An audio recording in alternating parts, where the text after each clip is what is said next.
Shwmai a chroeso I Sgwrs, podlediad Consortiwm Canolbarth y De. Yn y podlediad hwn byddwch chi'n clywed y trafodaethau diweddara am bob math o bethau addysg. Hello and welcome to Sgwrs, the Central South Consortium podcast. In this podcast we'll bring you the very latest discussions on all things education. Hello and welcome to Sgwrs. My name's Bethan Grace Thomas and I'm an Associate Advisor for Pedagogy here at Central South Consortium. And in this episode, we're going to be talking all about formative assessment, exploring some of the different elements and strategies that you can use in the classroom. And in particular today, we're going to be exploring learning intentions and success criteria. Learning intentions and success criteria are so important. They set the goalposts for our assessment and they show that bridge, that explicit connection between curriculum, teaching and assessment. If you have an effectively sequenced curriculum and your teaching is effective, then your assessment will reflect that, and having a really precise focus on exactly what you're assessing makes your teaching more focused and your curriculum more driven and carefully sequenced as well. So it really enhances that symbiotic relationship and also allows for that conscious development of skills. Now, I could sit and talk about assessment and learning intentions and success criteria all day long, but I've got four people who have lots of really recent classroom and strategic experience in this field, and they are our enhanced lead practitioners. We've got Jamie Jones from Maerdy Primary School in RCT, Sarah Tudur from Ysgol Gyfun Gymraeg Llangynwyd in the Vale of Glamorgan, Rhys Ivins from Pontypridd High School in RCT, and Catrin Evans from Ysgol Gyfun Gymraeg Llangynwyd. They're going to be talking all about their experience crafting and strategically developing learning intentions and success criteria in their contexts, both in a primary and secondary setting. So as lead practitioners, we've been really fortunate to maybe have the time to reflect over some of the things we've been doing as schools and as clusters over the last 2 years. So looking mainly this morning at how we've been using learning intentions. Yeah, and I think that's similar to the process in my school, and really the starting point for that is looking at those long-term goals and looking at that higher level curriculum that you have as a school, to really taking the statements of what matters and taking the descriptions of learning and breaking them down into learning intentions that then teachers can plan from. However, I think a misconception for us at the start was staff believe that the descriptions of learning were the learning intentions themselves and not taking that time to break that down. Did anyone else sort of see that in their own schools at the start? Yes, I think staff really needed a lot of input into how the what matters statements and the descriptions of learning could be broken down into skills, knowledge, concepts. So we did create progression maps. We did this as a whole school. And then in AOLE groups, we have since further broken down these progression maps into what we've called our milestones. So the descriptions of learning then have been broken down into knowledge and skills, and then as a result of that, we've broken these down even further, so that we can plan from these. So they're more specified, perhaps, learning goals in these milestones. And like I said, staff, we're a part of the whole process, and we are still refining them as we are planning from them. We're still refining these to ensure better understanding of the progression within the skills needed for the learners. We have met as a cluster, so although the progression maps weren't done as a cluster, each school seemed to already have their own progression maps. We have met to discuss and ensure consistency across our progression maps, and ensuring perhaps the vocabulary and that sort of thing are consistent. So we've done something similar, but we did our continuums, as we call them, as a cluster from the very beginning. So our continuums are basically a series of learning intentions which explain to teachers what is the knowledge and skills we want learners to be able to show and be able to do in order to fulfil the descriptions of learning, to fulfil those what matters statements. And we think it's really been helpful in terms of staff understanding of teaching and learning, so they actually understand what it is we want the learners to know and understand. It's also helped in terms of cohesion of planning, because they actually know what the prior knowledge is in order to build upon that in the future. So I think it's been a really powerful way of changing the mindset of our staff in terms of looking at curriculum design. It's good to hear as well, because we've got a very similar process, so it's good to hear in this era of Curriculum for Wales where there may be lots of different approaches to have us all in the same room, sort of singing from the same hymn sheet. And we have the same process for generating our learning intentions from school level and cluster level progression maps using knowledge and skills as the key focus. It's been a challenge, especially working at a cluster level, getting all these different practitioners in the same room at the same time to agree on learning intentions to move forward. But ultimately it's been worthwhile. And I think for us from a primary perspective, the shift from activity focused thinking to something a higher level where we're considering longer term learning intentions has been challenging. For many staff, this way of thinking has been ingrained over a long period of time, so maybe we can talk for a little bit now regarding planning for both the long term and short term of how this works in our schools. So in terms of planning then, one of the biggest changes for us came in looking at maybe some of the key principles of the understanding by design model. So we don't follow the model strict, if you like, but we do look at some of the key principles and how they then changed how we plan in school. So there's a clear focus then on the learning intentions, where we want the learners to end up, and actually planning how they're actually going to get there then, that kind of backward design. So we have changed our planning documentation to coincide with that, and that's both the schemes of work and the lesson planning that we do as teachers in school. So is that like a live scheme of learning then, is it, within your school? Yeah, so basically all the schemes of learning then for every department has to have that clear focus on those learning intentions, so you kind of stop those activities that are there just because they've always been there. So you're really looking at what is it that I want to develop within these learners and how am I going to do that then. Yeah, and I think for us we've sort of moved towards that idea of planning for learning and a new documentation within planning. We as a school, and I think Jamie you were the same, you weren't part of the Understanding Design project, but through the work here with sort of the ELPs, it's been good for me to see the work there and take that back to my own school as well. Yeah, I definitely echo that, Rhys. I think that the work that we've done in our school on planning previously has been a lot more simplistic than this. This has allowed us to plan in greater depth, and we have to credit the work of CSC, because before this role that I've been doing for the past 18 months, we haven't had any knowledge of the Understanding by Design programme, and that work that I've been doing over the past couple of years with you guys has allowed for deeper understanding of my own practice and also deeper understanding of the practice of the other practitioners within our school as well. So it's been really, really effective. Similarly for us, it was a natural approach for us following the creation of the maps and the continuums and milestones to revisit our planning approach. And we started to look at how we could move away from the activity planning to focus on the knowledge and skills that were part of our maps. 2 members of staff then attended the Understanding by Design last year, and this sort of reinforced the ideas we had already put forward for our planning. So thinking of the learning goals and not the activities. I think the big thing though is time as well. Like for us, we wanted to move to that more planning for learning and sort of a live scheme of learning, so to speak, that that some areas of the school might have had schemes of learning that have been in place for quite a long time, and it's, are we trying to move away from that activity oriented approach and more to planning from the higher order learning goals really, and those learning intentions that we can take into our planning. And it's essential that time is given for that, and then you can look at sort of a peer observation program then within your school. So and if you have that within your school, so any sort of peer programs where you work together to plan and watch each other teach. I think that's become something with these developments you have to have. I think if you're going to be looking at learning intentions, I think building in time for your departments in secondary or for your practitioners in primary to work together and plan together collaboratively, it is key. And so they're looking then, part of that process would be that observation of each other, learning from each other and developing your schemes of work further. Yeah, definitely. So I teach in the early years, and following COVID we started to co-plan the nursery and reception together, and year 1 and 2 now also do that, because we found that it does ensure coherence, discussions of misconceptions or sometimes things that you've always taught because they've always been there, like we've said, and about changing the ideas and changing depending on your cohort, what's needed for them, for the learners to progress. It's been particularly helpful for us using the principles of understanding by design and thinking about the why, the what and the how, rather than, like we've already said, the activities. Yeah, and I think, for us in my school and our sort of journey within the curriculum for Wales, looking and reflecting on that, I think effective teaching and learning and focusing on the planning, especially in a secondary school where I think there's less emphasis sometimes on the planning and the schemes of learning that have been there for quite a long time, that should be the primary driver.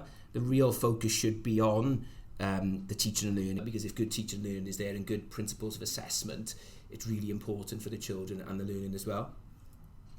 I think for us as well, one of the things that's important to talk about is we've been doing teaching triads, and teaching triads have been massively successful for us over a long period of time. But in terms of the planning, it's very, very effective, however difficult to sustain sometimes in a primary school. So what we've been struggling with a little bit, if we're being honest, is issues over staffing. So year 3 and year 4 planned together for quite a significant period of time, and the results were excellent. However, due to staffing issues, due to the fact that it's very difficult to get sometimes 2 teachers out of class at the same time, the staff, it isn't always as easy as we would want it to be to get the time and the space to have these people in a primary school together out of class at the same time. So that's a challenge for us moving forward. Has anybody else got any challenges? Yeah, that's been a challenge for us too, because although it's worked really well for nursery through to year 2, we haven't rolled it out into year 3 to 6 at the minute, again due to the staffing challenges, and just being able to get children out of class. Yeah. So staff. I think time-wise in secondary, and ultimately sometimes you want to group certain staff together, but maybe it's not possible when you create that timetable. But we really looked at that peer observation programme to focus on the delivery and assessment of those cross-curricular skills, and having staff meet to look at what's the delivery like of the literacy, and how are we assessing that to making sure we're on the same page, not only in English lessons but in humanities and across the curriculum. I think spending time, although it is difficult and it is a challenge, spending time or providing time for staff to actually have those discussions to ensure that consistency, be it looking at skills, be it looking at learning intentions or assessment in general, is really important, because unless you have that consistency, you're not going to be sure that every learner is having the best possible opportunity of making that progress within the class. So I think changing the focus from just the doing and working through the activities that we've always had to really focusing on those learning intentions and how best it is to get our learners to reach those learning intentions has been really powerful. And including maybe assessment as part of that planning process to really understand how we can get the evidence that they've actually achieved those learning intentions has been a key shift, I think, from what we were previously doing. It's funny you mentioned the word assessment, because when staff hear the word assessment, they automatically think a test or a marked piece of work, and I think for us we've been trying to move away from that and look at assessment as a whole rather than just those marked tests and marked pieces of work that you see in the books. I think that's really important, because the Welsh Government documentation always talks about the importance of assessment being holistic and being something that's indistinguishable from teaching and learning. So as a school, we've been moving forward looking at formative assessment strategies throughout the school for the last couple of years. What these have done is give us a better understanding of whether the intended learning has been achieved. And what we wanted to do was develop the pockets of excellent practice in terms of formative assessment and get that consistent on a school-wide level.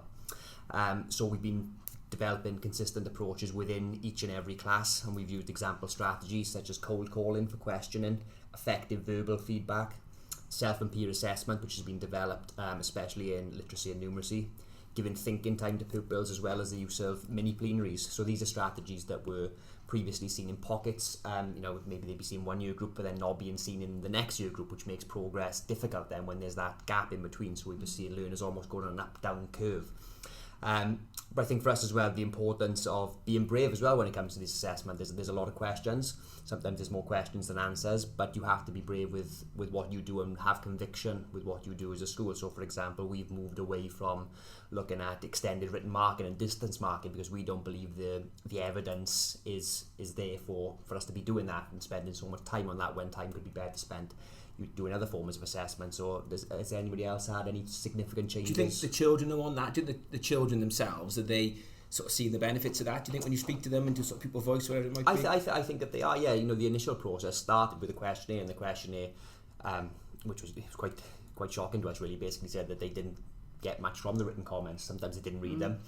When they did read them, they didn't have opportunity to act on them sometimes, so we needed to make those significant changes, and it definitely has been positive, and it's been positive for the pupils because they talk to teachers more, because verbal feedback is at the forefront of everything that we do, and teachers are also not marking 30 books on the weekend as well, which has been better, good for their well-being. And that's really important, isn't it? Particularly lower down the school, because if the children can't read it, to what purpose is all that writing being done?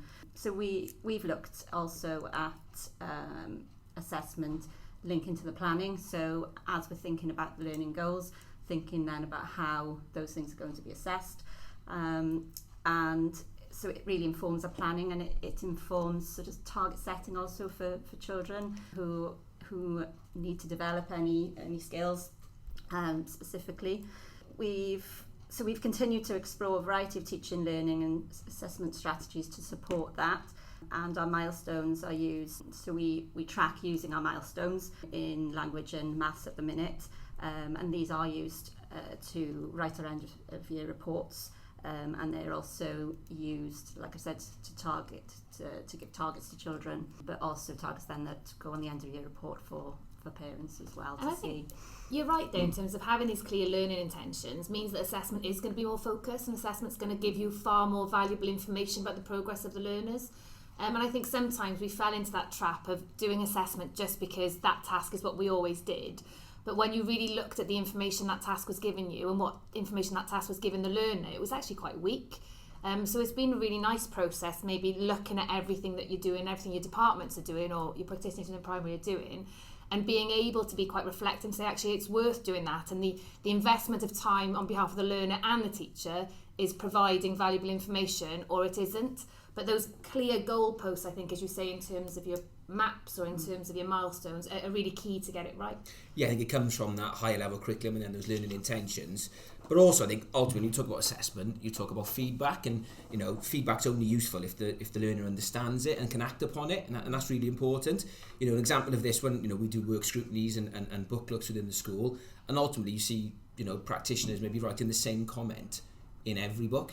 Whereas what we try to move away from, an example we've seen, in sort of our peer observation program, is maybe using the visualizer in lesson to rather than writing the same comment 30 times, going through the misconceptions that's been sort of pointed out by the teacher, and then going through that with the class as well, so the learner can see where they're going wrong, because there's more than one learner within the class, and there's some strategies that have been quite helpful as well. And in terms of feedback in your schools with assessment, are there any strategies that have been sort of you've changed with the new curriculum? I think that brings us quite nicely possible to success criteria, because that's one thing that we've said in terms of our assessment, is that we want there to be clear success criteria associated with any type of assessment, be that within the classroom or be that a more extended task, so that learners are aware of what it is they need to do in order to fulfill those learning intentions. So the success criteria have been a really key element for us in making that feedback more usable, if you like.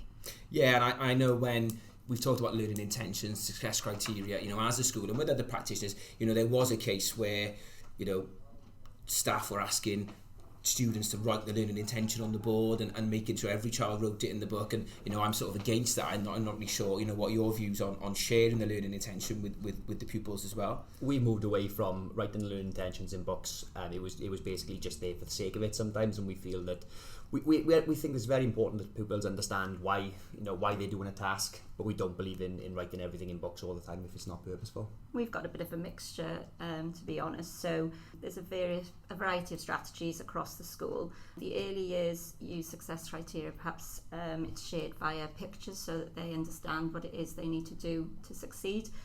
And it's developed through the school to be written, not always by the children. It can be shared by the children, or it can be collaborated depending on the lesson between the teacher and the children, so they come up with their own success criteria following the lesson.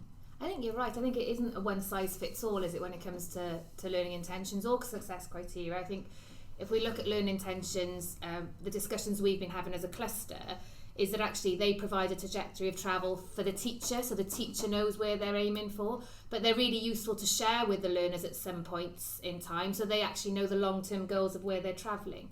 But similarly, with writing them down or not, I think it depends on the individual teacher. I think it depends on the subject they're teaching and the actual activity as to whether or not that's going to be useful, or whether doing it verbally is going to be okay too. And I think the same is for success criteria. Sometimes sharing them beforehand can be really valuable, and that co-construction of success criteria can be really valuable. I think if maybe in English, for example, if they're going to be doing a comparison of poetry task and then use a bit of modelling, look at the elements that they have to do when they're going to do the task themselves, co-construct that success criteria together. But then you can maybe look at a maths lesson where success criteria will be used far more effectively as a reflective tool, so that they can actually see, okay, have I done each of these elements in order to be successful? I think the success criteria really are those small steps needed for the children to succeed, and they can see sort of the process that they're looking to be able to do. I think where it is really powerful, rather than using just learning intentions but having that success criteria, is when you start to, as we've mentioned previously, that self-assessment and that peer assessment for the children to see maybe where they've made mistakes or where they're going wrong, and then they can sort of work with their peers around them and look at and give advice and assess that as well. Yeah, and I think, listening to this is really, really helpful to me as well, because one of the main things that I've noticed while doing this role is how different primary and secondary schools are. There's so many massive differences, but when Catherine's talking about how success criteria is used in the secondary school sometimes, it's definitely similar to how we're doing, and you can see how consistency can be achieved as we move forward. So we use process success criteria on most occasions that is co-constructed, as previously mentioned, with the pupils, and sometimes it's written and evidence in books, but it doesn't have to be. And in primary schools, not in all primary schools, but in many primary schools, there were sometimes fixed success criteria where you would have words such as must, should, and could. Sort of limits it then as well. It limits. What we were told is sometimes you put in the lid on the learning, or an imaginary glass ceiling on the learning. So we moved away from that. I don't know whether anybody else has. Do you always give them at the start? Because sometimes it's good to maybe give them at the end of the task and as an assessment tool with the success criteria, especially like in maths. Yeah, definitely. And in a secondary setting, how does it work with maths? Would you sometimes, if you had to solve a division problem, would you give that beforehand, or would that? I think for maths, it's more of sort of your rich task, your more sort of, dare I say, reasoning, or your numeracy, GCSE numeracy style task, where there are multiple steps, so the children can see that success criteria and then find out where they've maybe gone wrong, or where their person that they sat next to has gone wrong, and they can assess that.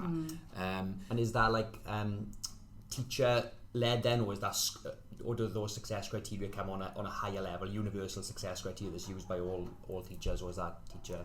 I think it'd be teacher led, depending on the problem as well, because with maths it's quite specific to the skills that are taking place within that problem. The idea of universal success criteria has been something that our staff have really liked, and it came from the training with Central South in terms of that, looking at, there are some success criteria that you can use in several different contexts, lots of different units of work. And in terms of a teacher workload and a learner consistency, that's really quite powerful. They're seeing the same kind of success criteria.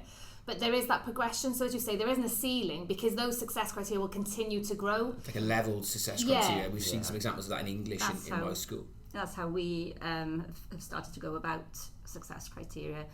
Even down in the early years, the pictures that we use as our success criteria are sort of a guide of what they the skills or the knowledge, whatever, that they need to do to get to the learning intentions. So it's really been quite powerful. Even down in reception, children are able to say what they've done and why they've done it, and refer back to the success criteria at a really early age.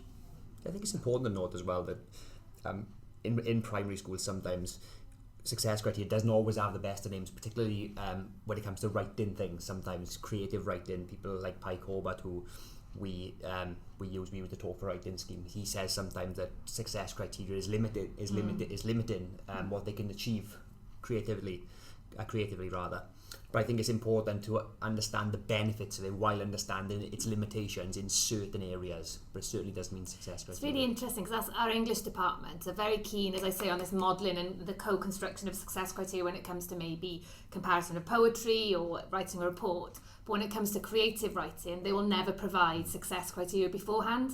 So they'll do the modelling, they'll do the discussion of the different elements and stuff like that, and they might provide then a success criteria, as we were talking before about peer assessment, after the task, but they will never do it beforehand, because they do feel that it limits some of their more able learners, maybe from extending beyond potentially where the success criteria could limit them. Yeah. It's that good teaching and learning, what you said as well earlier, Rhys, isn't it? It's understanding when to use and when not to use. Definitely. Another thing we looked at is not contextualising this success, which we did used to do a lot of. So not contextualising it and making sure that the skills are then transferable. That process, across, really. Yes, like you said, the process driven. Yeah, and I think we've spoke about success criteria and learning intentions and all of that in relation to the curriculum for Wales. And if we're honest between us, the real thing here and the real focus needs to be teaching and learning. Really looking at the teaching and learning, looking at the assessment, and making sure that our practitioners within all of our schools are planning for assessment and planning for that. I think we're really fortunate to have this chat here today and have this discussion and talk about teaching and learning. I know we've benefited a lot from the programmes that are run by Beth and Rich, particularly on assessment, and I think we've used them in our own schools and use the resources there. And I'd highly recommend that you sort of check them out on the CSC website. And thank you all for listening.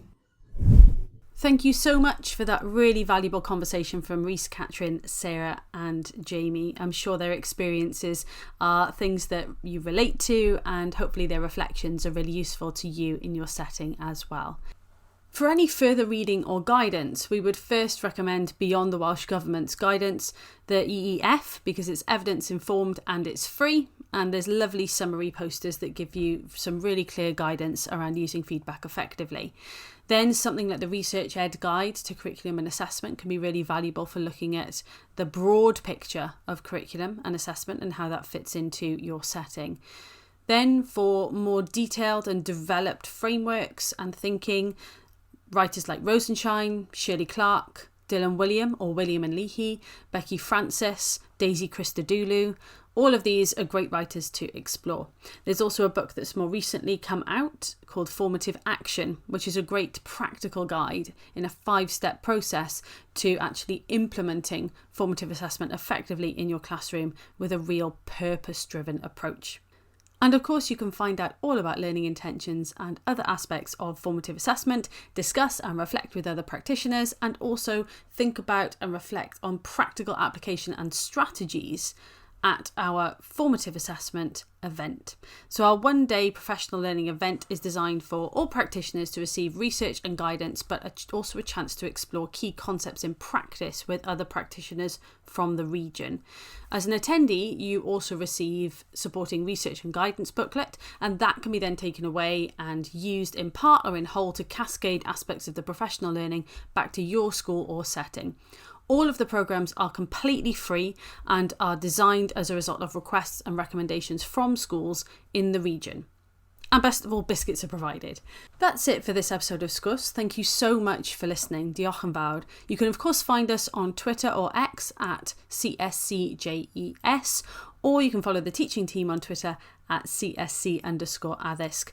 And you can of course find us through the communities as well. Just search for Learning and Teaching Community and join us there. Thank you very much again and enjoy the rest of your day. Diolch yn fawr. Diolch am wrando ar y bennod hon o Sgwrs. Cofiwch ein dilyn ar Twitter a Facebook, tanysgrifio ein sianel YouTube, ymuno yn cymunedau ar ein gwefan a darllen ein bwletin ysgolion wythnosol am y newyddion diweddaraf. Thanks for listening to this episode of Sgwrs.